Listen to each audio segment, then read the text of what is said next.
The ideal case is that maybe It might be, I'm not sure it was derived, but if it's derived, it's in favor of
Sure, sure.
College in Delhi. college is exponential. Why do I think I have nice paths and support from that for some reason? Yes. Drinks of it, basically. Okay, welcome back. I'm introducing a new feature of the summer school, which is a recap of the point of the situation of the last lecture when we go to the second half of the lecture. I should have done this yesterday already, so I start today. And especially because this is such an important lecture, because it's where we do the transition from this very idealistic resource series to more realistic ones, right, for thermodynamics. And so what we do is to look at 4 paradigms of being like more and more constrained in what we can do in the lab and see how this changes with respect to a specific task, right? So the task we looked at in the first one was to have a qubit with some non-degenerate Hamiltonian and try to change the populations, right? To change the state. In particular, to try to cool it down to the ground state if possible, right? So what did Ralph do? First, he thought, well, let's just allow any unitary, and then we just count the work as the energy difference between the initial and final state, right? And then we didn't care about coherences at all. So this was not a constraint. Then we say, okay, now we only allow for energy conserving operations with this infinite, this ideal weight is like a weight you can lift, and then you count the energy the work as the energy difference in this way, right? So this was equally implicitly, and the difference here is that now the coherence start being a problem, but Ralph showed that for the purpose of cooling, the bond was the same. Then we say, well, now same thing, but now instead of taking our energy from this ideal work that's very neat, now we take a hot bath. So we have our normal bath at room temperature, and now we take a hot bath to build something like a thermal engine. But we're still not constrained. It's not hot. I think thermal is. But we're still not constrained by having autonomous machines. We can perform any unitary, right? And then what Ralph showed is, well, now we have some, we need to perform many unitaries to get there. We cannot do things in one step. Right? And the bound was a bit worse for cooling. So you cannot cool to the ground state. That is like the third law statement. Then it's like the other case, which is, okay, now we give up this control of being able to apply any individual unitarian. You can just turn on some interaction with your. Can you say again what exactly autonomous is? What exactly autonomous is? Yeah. So, I start with autonomous machines. So, in autonomous machines, you're not allowed to do things that are time dependent. You essentially, you design your system and then you allow it to run in a time independent fashion. So, a typical example would be to take the cooling protocol that I had between system, machine, and hot. And now I have, and I make a 3-qubit autonomous machine out of this. And the way I do that is I write down here the evolution of this system. I write it down as a Lambdadian. So d rho dt is a Lambdadian of rho, and this is going to be, it's going to consist of a number of terms. One of the terms, of course, is the individual Hamiltonians of the system, of the machine, of the hot part. But because I'm in the autonomous picture, which also is energy conserving, we can work in the interaction picture, so that writing that down does not, ignoring that does not lose generality. The most important parts are, you have an interaction Hamiltonian. This is the usual density matrix evolution of the corresponding to the Schrodinger equation. But in addition, you have, and for each of the parts, so here I would say for the machine part, which is just the environment and the hot part, but you could also have, sometimes if the system is also connected to its own part, you have a dissipator on rho. Let's call this, we want to call it D. Okay, let's call it D. dx on rho. And as I said, one very simple example of dx on rho is the reset equation that Matteo referred to in his talk yesterday, where dx of rho is a probabilistic thing. So in unit time, you have a rate gamma of doing the following. You take the state rho of the multiple systems, you trace out the path that's connected to the path whose dissipator you're already talking about. So if this x was, say, h, then you trace over the hot part. So you trace over x of rho. You tensor product now with the thermal state of that component, and that's subtracted by the original rho. So this dissipator is essentially the continuous version of thermalization. It basically says that per unit time, you have a probability of taking the state, just tracing out the part connected to one bath and replacing it with the thermal state of that environment. And instead of it being a discrete process, here it's a continuous process. And so if you evolve this in time alone, it would just be exponential decay to the thermal state. But in conjunction with the other dissipators and the interaction Hamiltonian, you get a more complicated system. And so typically when you work in this regime, the interesting thing to do is to look at the steady state. So you allow this to evolve and you find that asymptotically as t goes to infinity, it approaches a certain state. And that state has, even though the state itself is not changing in time, the heat flows with respect to each of the baths is not zero, because the state itself is not in equilibrium with any individual bath. It's somewhat a combination of the temperatures of all of the baths.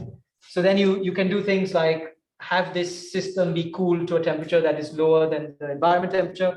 Inversely, if you connected the bigger gap to hot and the smaller one to cold, you would actually get a heat engine instead of a refrigerator. You would end up being able to induce a Gibbs ratio on the system that is even hotter than the hot part that you have, and so on and so forth. So that's the field of autonomous thermal machines. In principle, you can always understand them by constructing the appropriate discrete unitary that would give you what you want, and then taking the unitaries and the thermalizations into continuous processes. There's even work, I think Ramustin has some work on showing how close they are to each other. If you take a repeated discrete process and a continuous process, that they actually match up to each other if you choose the rates correctly. And cooling wise, they're the same. Yeah, so if whatever I described where I took the system and I did this 3-qubit swap between these two things, I could do exactly the same by just writing this Hamiltonian, this Lagrangian, waiting for the steady state.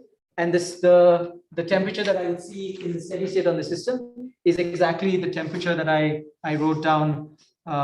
So beta final ES goes to beta EM minus beta hot E hot.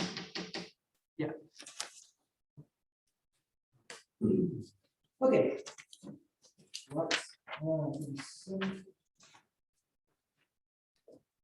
That was a question. Did you said something about an exponential? Talking about the exponential. Question on YouTube. Sorry. Oh, yes. It's just that this reset equation. Let me just take the simplest version of it. If you have the equation d rho by dt is just proportional to some factor, the difference between some state and the state that you have.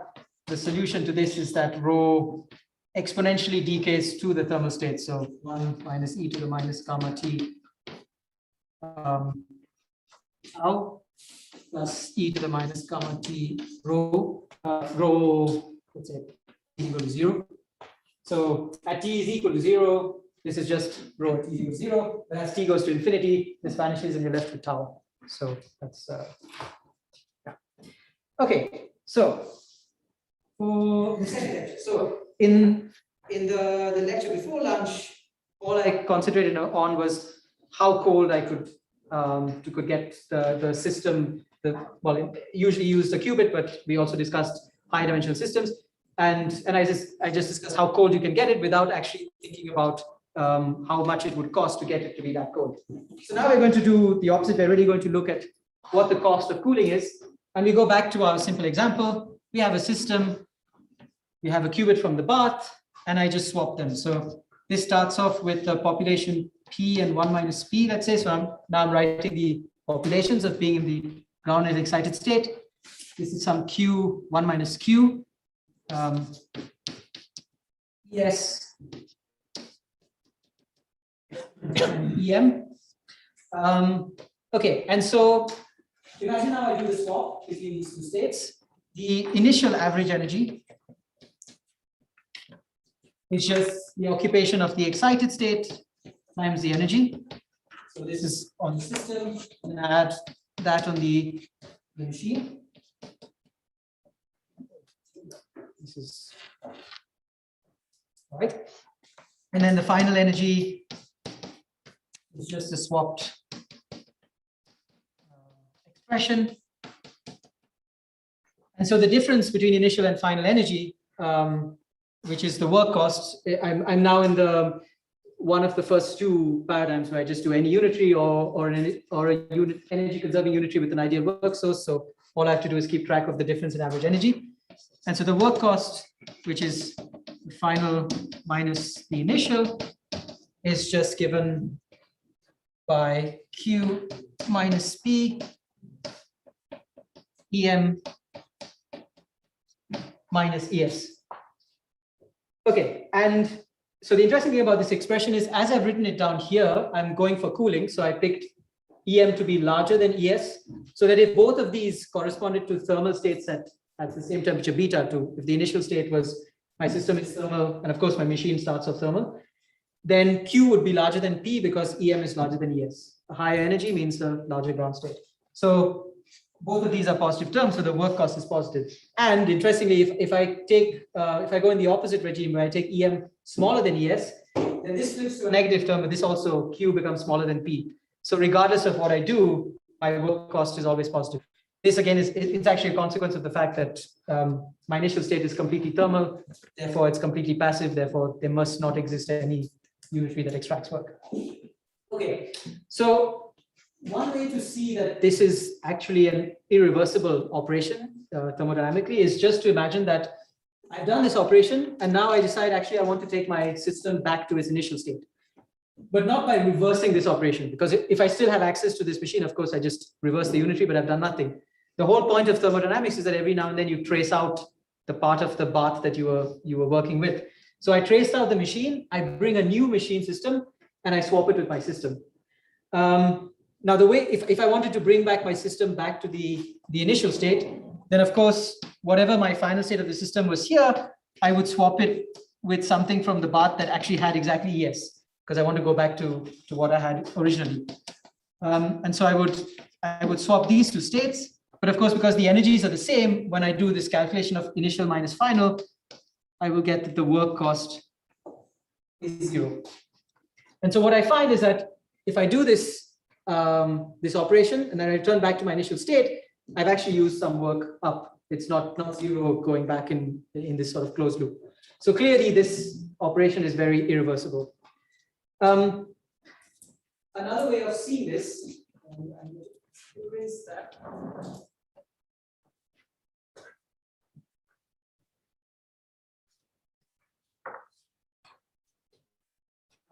is by looking at Landau limit. So this is something that Philip discussed yesterday with an inequality. I'm not, I think from my glance at your notes that you didn't do the Reeb and Wolf version with the entropy and initial information. Good, because that's what I plan to do now. So this is a way of sort of looking at, so the Landau limit gives you sort of a general expression for the second law. You do a unitary on a system and path, and you find an inequality. But the interesting thing is you can actually find an equality version, which gives you an insight as to where somehow you lose information.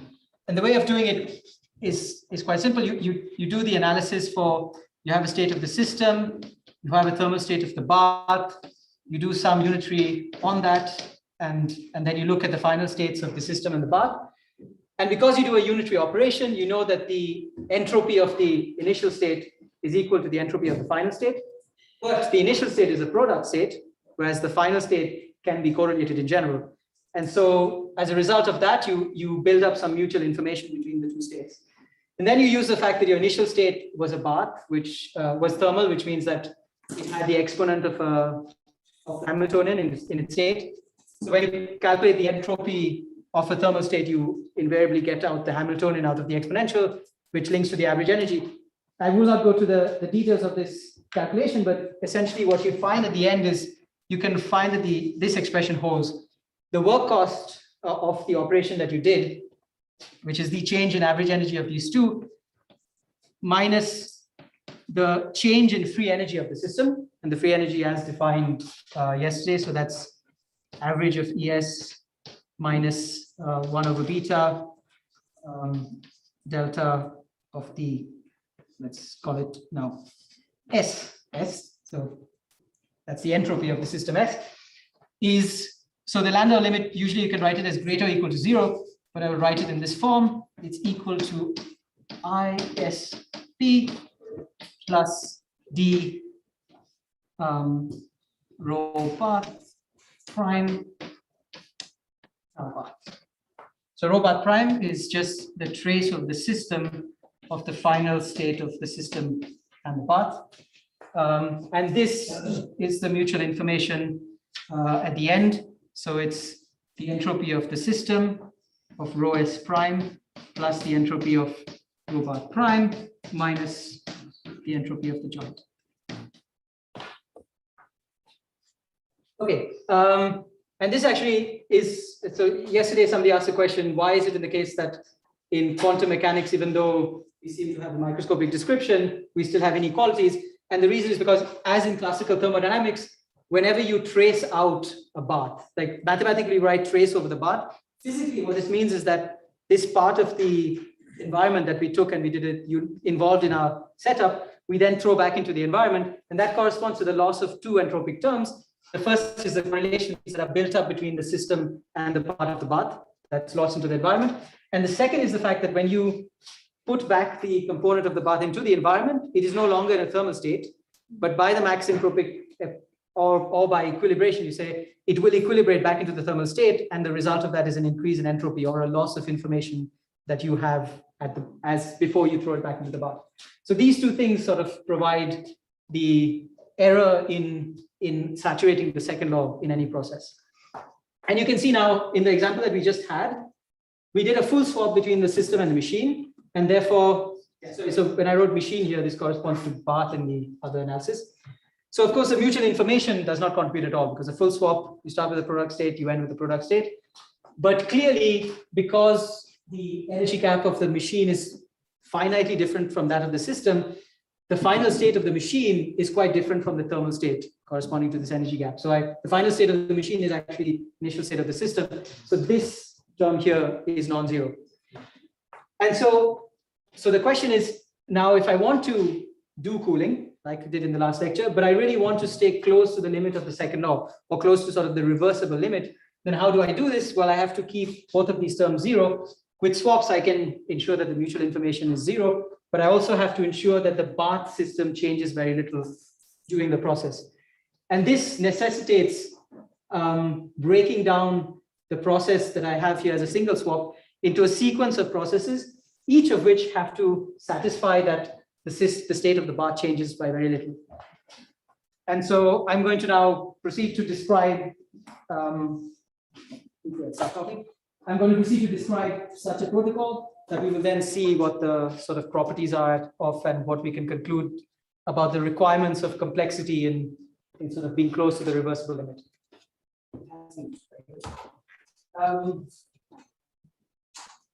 Great.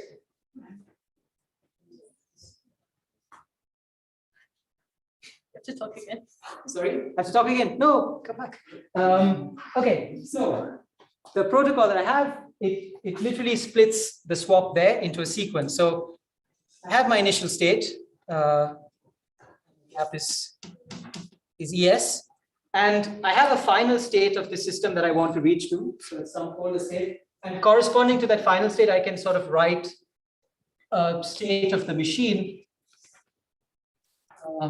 Let's call it E star, and I choose E star so that essentially I have the equation beta star times ES is equal to beta times E star, because I know that if I swap the system with the machine at E star, then this is what the final, well, I've called this beta star, let's call this beta final. The final temperature on the system will be given by this expression. So I pick the final one that way.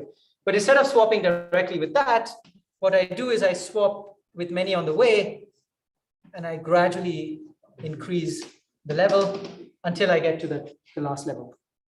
Okay, so yes.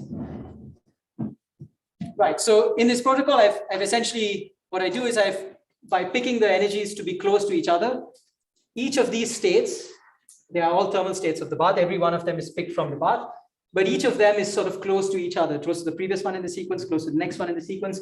So the state of the system is going to go through each of these intervals.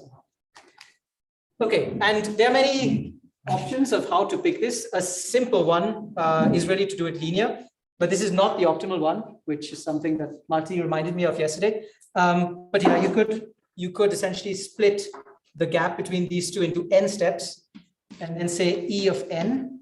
So let's say this is E of n. I take E of n to be n times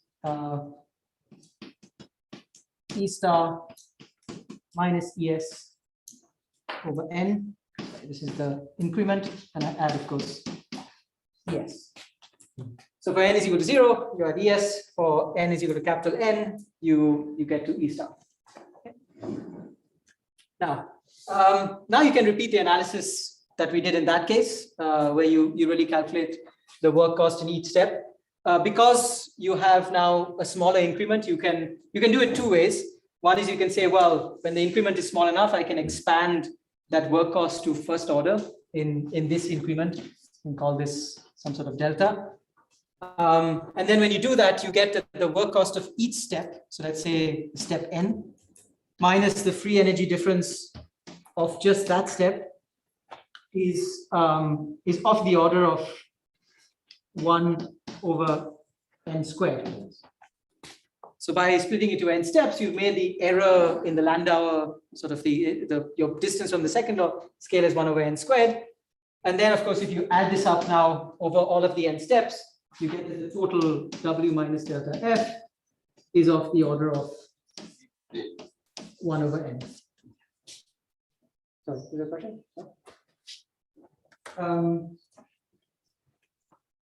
Right. Okay, so this is right. So this is now one sort of protocol that would stay close to the reversible limit. There are a few comments to make on this, which I can make the same board instead of jumping on. So the first thing is, so the incoherent version, or the version from, let's say, the third one, so the one with the hot bath plus energy conservation. So again, the same way that I had in the last lecture, every single swap that I do in the coherent picture, if I want to do it with a hot bath, then I have to do two things. I have to bring in another qubit to plug the degeneracy, or involve a hot qubit of that energy gap. And then I have to do the swap with all of the three of them. And as we noticed in the last lecture, I cannot just do one swap, because if you just swap 2 qubits, then one swap is enough to completely flip the states. If you do the swap of the system with, let's say let's isolate this one and just add. So this would be the hot qubit, hot n that was added, which is exactly the gap between E system and En, the coherent. And you did this swap, you would require a number of swaps to get close to what you were trying to get with a single swap in the coherent picture. So the change is not one of a very fundamental one, because what you end up is two things. You end up having to do more operations in order to get to the same place. And also the final place that you get to is, again, not given by just this, but yes. But with the incoherent case, you again have the same correction, minus beta hot, star minus, yes. So that's the incoherent adjustment. But this is not very fundamental, because essentially if I define my cooling problem to be, I have my initial state and I just give you a final temperature to get to, all this will mean is that if I'm in the incoherent picture, I just have to pick a larger E star. I have to pick an E star so that the new expression with this negative contribution is equal to what I had in the coherent case. And then I have to pick a number of steps that is again larger. So in the coherent case, I just have this each step contributing to this total number n, which is the thing that I make larger and larger to get closer to reversible. In the incoherent picture, I have this multiplication of two divergences. One is that each stage, and the other is the number of steps within each stage that I also get larger and larger, so that before I move on to the next stage, I have actually gotten to the state that I was trying to. So that's sort of the adjustment between coherent and incoherent in this case. Sorry, can I ask a question? Please. So in this picture of like a protocol with multiple machines, is it the same two-level system that we use as machine, and we adjust the spacing and rethermalizing at each time, or are we discarding it and drawing an already thermal state? Because yeah, so the two answers to that. So the first one will be the actual answer I would say is the second, because you're picking a different Hamiltonian each time. It has to be a new system. However, there is another description of this process that actually uses driving Hamiltonians, where instead of what you do is you in fact you don't have this picture, you have just the system, and then so this is an alternative version where you just have E system. But this E system is actually a function of time. And the way you do it is by having a field that is allowing you to change the energy spacing. So then what you can do is keeping it connected to the bath, so keeping it connected to beta, you essentially raise the energy gap higher and higher. And because it's connected to beta, more and more population will be in the lower state. And then at the end, you disconnect it from the bath. So this is stage 1. And then stage 2 is where you bring this back down, but now it's no longer connected to the bath. Back down to ES. And because it's no longer connected to the bath, whatever population is there just stays there. So it's not going to go up or down. And so this is sort of the isothermal part and the adiabatic part. Yes, and so that picture will give you sort of the same result as here. And in essence, the changing Hamiltonian here is being mimicked in a very explicit way by the different Hamiltonians of the path. Okay. But this might be very stupid, but can we just recycle some work in the sense that by rethermalizing the same system each time, in the process of this rethermalization, we extract some work that we can maybe put into the general balance? So okay, well, the general answer is that perpetual motions don't exist. The specific. No, of course, it's not going to be in the sense that at each step, yes. Instead of, so in this picture, we draw a state, another Hamiltonian from bath that is yes. thermal. Yes, indeed.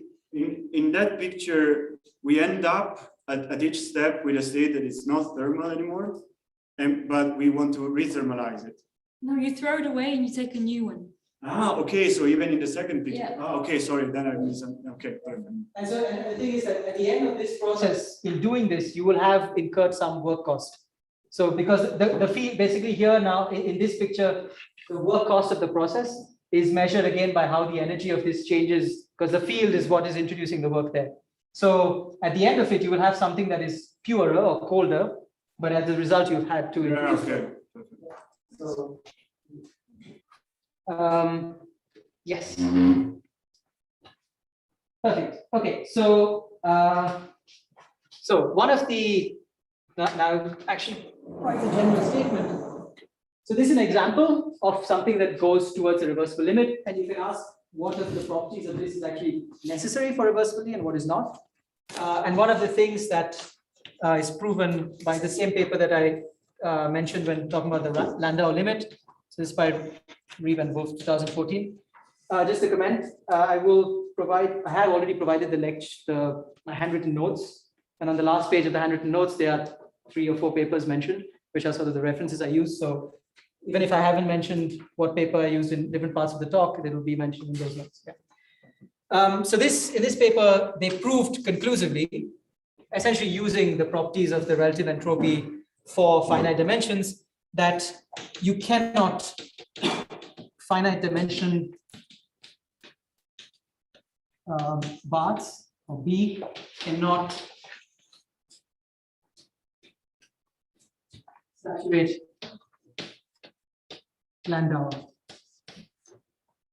So this is sort of now the opposite of in the first lecture. Here is a place where complexity is really needed. I really need my system to become close to infinite dimension in order to stay close to the reversible limit and to saturate the Landau limit. That's one thing. And the other thing, which is still, to me, an open question, because it's not proven, is that one of the things that this protocol has, so this is not from Reeve and Wolf, but this is from the protocol that I just mentioned, is that the delta EB goes to 0 as we approach Landau.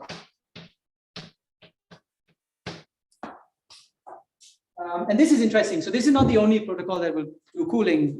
We find other versions also again in Reeve and Wolf. They have a different bath system that they use, which is not a sequence of qubits. It's just a single system that is of the following form. You basically have a ground state, 2 excited states.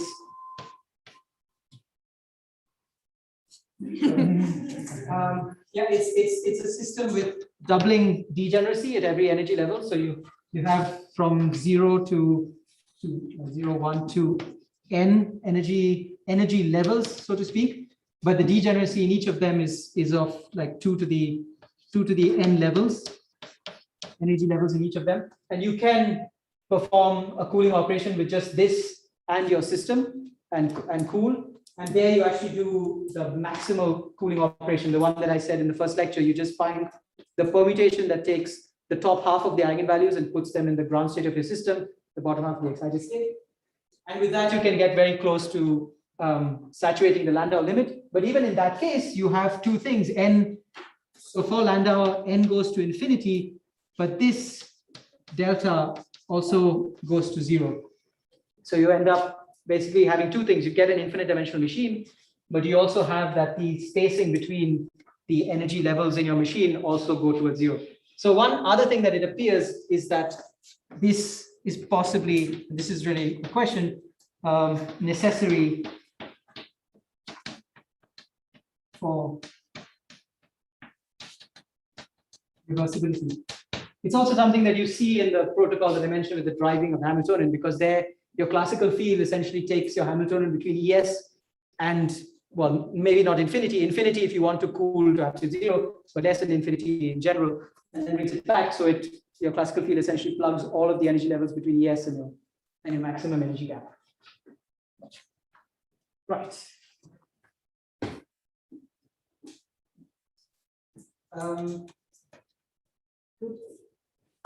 One thing I didn't mention with the Riemann was found is that they actually have some tight bounds on this. And well, actually, I'm not sure. Some of them are tight, some of them are not tight, but they have a bound that says that the difference, so in our case, it would be the difference W minus delta F, is of the order of 1 upon log squared of dB, where d is the dimension of the bath. And if, so this is a formula that makes sense on its own, but in particular, if dB is a composition of many systems, so you have n particles that form the bath, then log of d is actually proportional to n. So then this is sort of order of 1 over n squared, where n is the sort of size of the bath, which as you see is actually a better scaling than the one we have in the protocol that I just mentioned, because that's order 1 over n and stuff. So you see actually that protocol, while it does approach reversibility, it doesn't do it in the optimal manner. So, Ralph, yes. do you know if you don't know if it's tight, right? It's 1 over n squared. Or Yeah, I'm not sure. So in the Riemann rule, they have a couple of bounds, and some they say are tight, some are not, but I'm not well versed enough in the details to know which ones are. So they actually, before they have this form, they write it in a more complicated form, some m of x comma d, where x is something related to the entropy change. And that they say is tight, but then they simplify it into this form. So yeah, it's not clear. It's a good point of discussion. Okay. Well, in time. So the last thing I wanted to say in this lecture, and I'm going to have to go back to the other side and hope that the camera follows me for the sound of my voice. Yes, it does.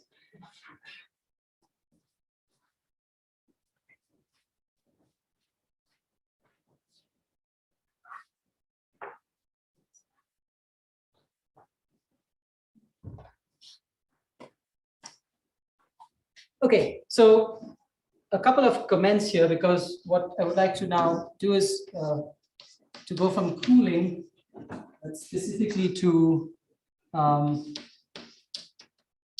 cooling to T is equal to 0, so cooling to absolute 0, which in some sense is a special case of cooling, but it has some properties that you don't see in the general case. So in the case of cooling so far, we had 3 different resources that we could identify. So one resource was the energy or the work cost, let's say, which can be measured either by the energy difference, or if I'm doing it in the incoherent case, by the heat. The second is the time, I can call it, but this is just the number of operations that I do. So in the case of the protocol that I just mentioned, it was order of the number of particles on the way. And the third thing is the complexity. Now, but practice, because there are many ways of talking about this, of each operation. Now, mathematically, time and complexity are quite interchangeable because essentially in that picture where I do a unitary, then I trace out the path, I do a unitary, I trace out the path, I could also equivalently write the total unitary as just the composition of the first, the second, the third, so on and so forth until UN. And then I would be describing all of that protocol by a single unitary operation. And so I've reduced the number of operations from n to 1. However, in doing so, I've written now a unitary operation that acts on n plus 1 particles instead of a single one. So you see the complexity of how large my unitary operation is, and the number of operations I have to make are interchangeable mathematically. The reason it's good to consider them separately is because they might be very much non-interchangeable physically. You might be able to do very well at a 1 qubit and 1 qubit operation, and then no more. You have to sort of refresh or not. So it depends really on the scenario that you're looking at. Okay, so in the case of so now imagine I'm just considering cooling. So not T is equal to 0. And I ask, well, what are the constraints on these three things? Okay, so when I say work cost, there are two things I could compare it to. I could just say whether it's finite or not, so whether it diverges or doesn't diverge. And the other question is the distance or the error from the second law from Landau.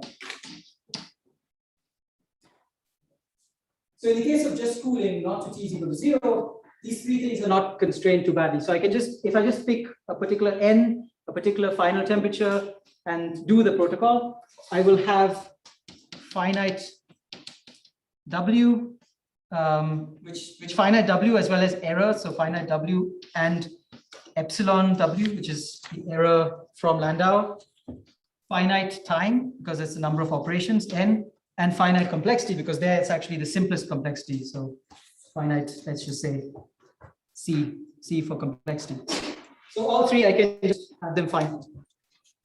If I want to make epsilon W going to 0, then that implies then either N or C is going to diverge. That follows already from the result of Riemann-Wolff, because if I want to make the error close to 0, I know that my bath has to be the effective bath, the one that's involved in unitary, has to become infinite dimensional.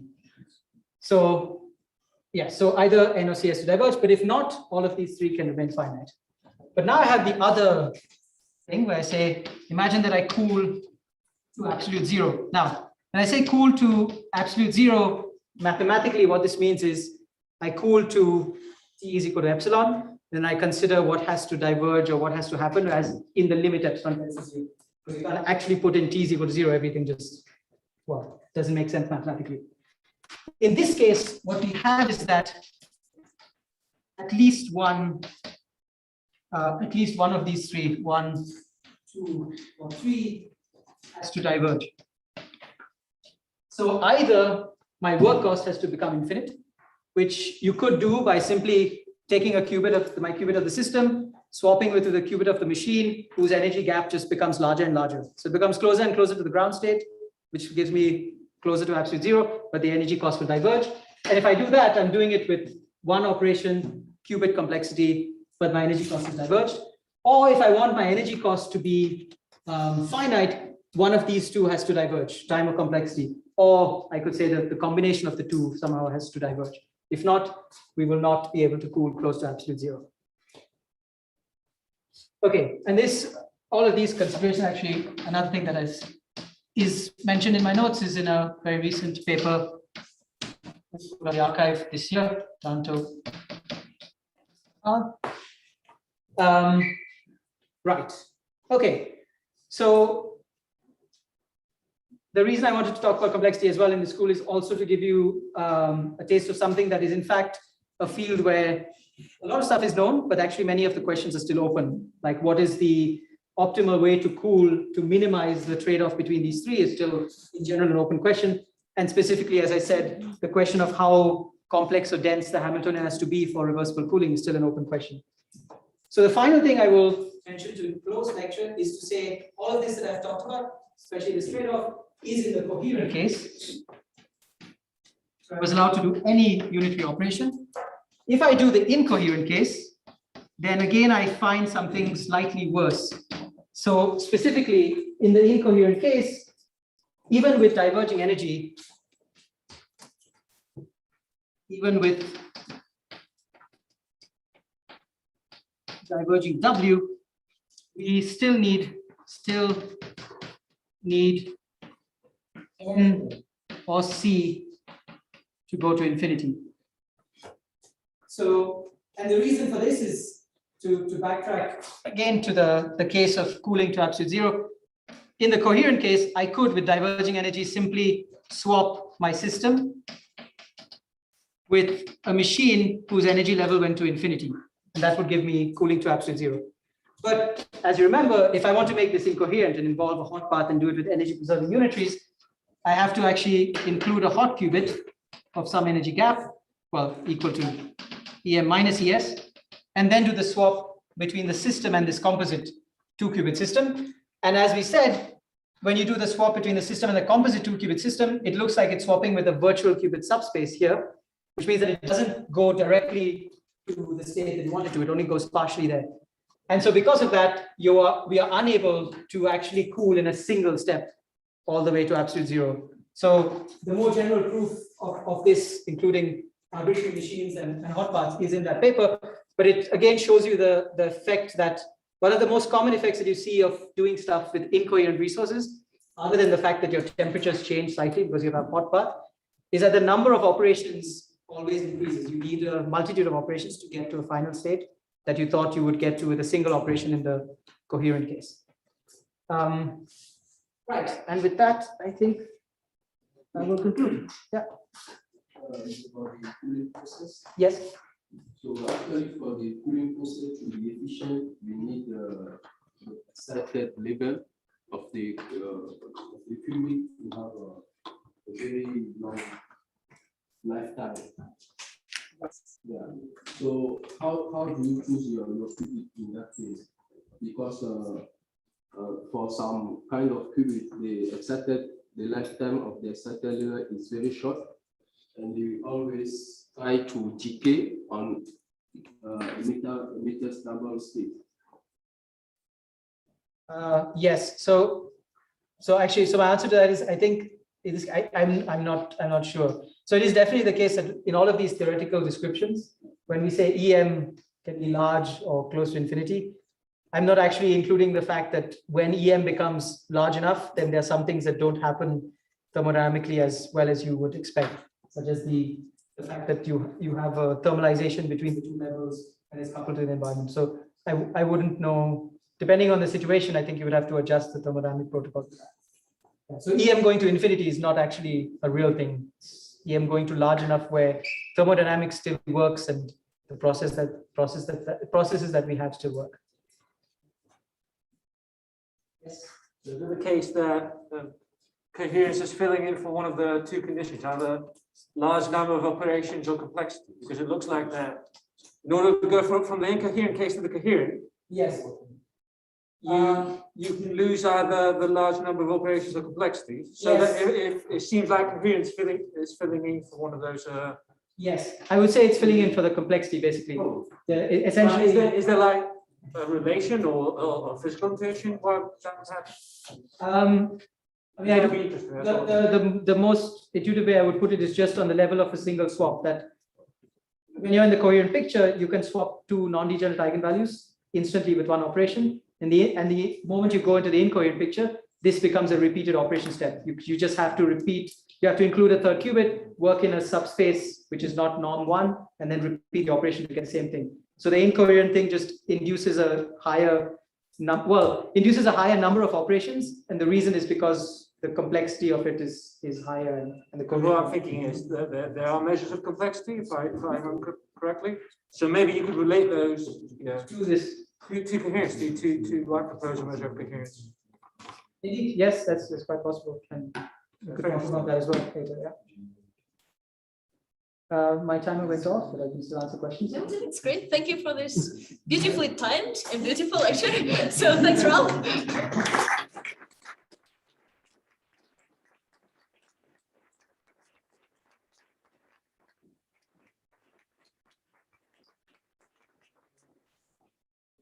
Oh, there's a question there. Yeah, last question. Yes, yes. You have a problem with? Gracias. Yeah, regarding the inequalities that you mentioned, Yes.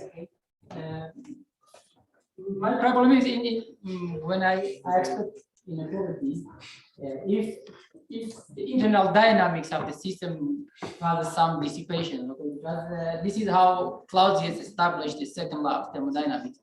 For example, if he said that it has nothing to do with the outside, with discarding the environment. Assume you are in the free, a bright example is the free expansion of a gas. There is no environment. Okay, it's closed. You just expand it, okay, abruptly, and then the entropy increases. Okay, due to the internal dynamics of the system, entropy increases. And from another point of view that people usually, when they're going to discuss irreversibility, they say when a system evolves, it has a forward process.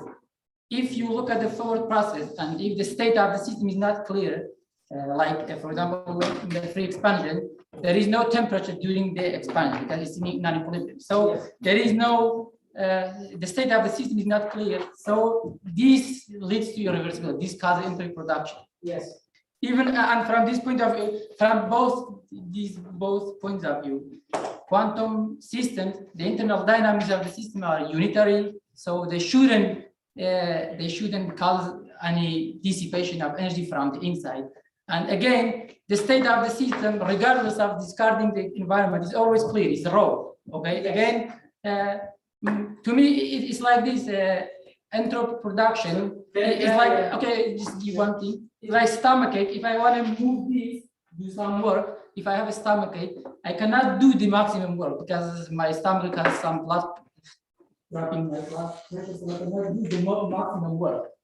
And now, so what makes you think that these inequalities are the ones that Clausius?